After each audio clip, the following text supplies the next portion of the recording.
सुप्रभात मित्रांनो, स्वागत आहे तुमच्या नवीन ब्लॉगमध्ये. तुम्हा सर्वांना स्वातंत्र्य दिनाच्या हार्दिक शुभेच्छा. हे हेल्मेट आहे माझं.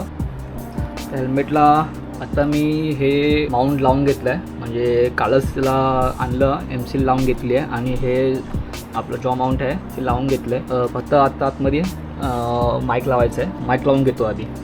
तर हा एक माईक आहे माझ्याकडे, म्हणजे मी कधीच घेतला होता माईक हा, तर ह्याचा उपयोग होतो आहे माईकचा.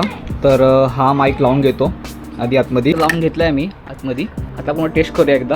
आपण जाऊया बाहेर आणि एकदा आपण कॅमेरा लावून माईक लावून चेक करू. अजून एक आपला हा जो वायफाय आहे ना, हा सध्या आता चेंज करायचा आहे, कारण का आता हा खूप जुना झाला आहे आणि हा तर थोडा स्पीड पण देत नाही. तर ह्याला एकदा आपण जाऊया आणि चेंज करून घेऊया. माझ्याकडे हाय वायफाय.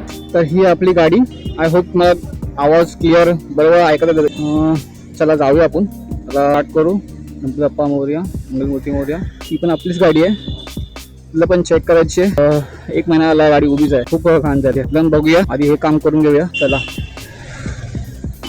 पाऊस पण पडतोय, येतो जातोय, पण पावसाचा जोर नाहीये. काय माहिती, एक दिवस चांगला पडतो, एक दिवस नाही पडत. काय करायचं काय माहिती. याला ह्याच्या आतमध्ये अजून हे खड्डे. माणसाने जायचं कसं? याला पाऊस पडला नाही ना, ते खड्डे आलेच. हे आमचं इकडचं एक्वा लाईन. बघा, आज स्वातंत्र्य दिन. तुम्हाला परत एकदा शुभेच्छा. ही सार रोड. तुम्हाला कसं वाटतं व्ह्यू सांगा मला कमेंट करून. समजत नाही काय करतोय हा. अरे चल, मला मध्ये ब्रेक मारतोय. करतोय काय कळतोय की नाही. अरे सिग्नल तर दे. पाऊस पडतोय वाटतं.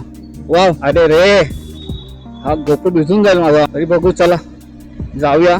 ऍक्च्युली वॉटरप्रूफ तर आहेच. हा निघालो आणि खूप पाऊस पडलाय, कारण का मी रेनकोट पण नाही आणलं आणि असंच निघालो घरातून. खूप पाऊस आहे. मला दाखवतो तुम्हाला. तर आपलं एक काम झालं. वायफायचं जे कॉन्फिगरेशन होतं ते केलं. आणि हा बघा रोड. आणि ही एक्वा लाईन माझी आधी दाखवली होती. हा रोडला आता आहे. मस्त केलं ना. एकदा तरी जायला पाहिजे. मी गेलो नाही, जाईन एकदा. सध्या माझी मम्मी बाहेर आहे, जायला लागेल, कारण का चावी माझ्याकडे आहे. पप्पा नाही आहे तो. 2 मिनिटं रुको अंकल. हे बघा आपली गाडी. तिला बघून नंतर जरा. ह्याला पाऊस पण आता मध्ये पडायला लागलाय. चला जरा जाऊया.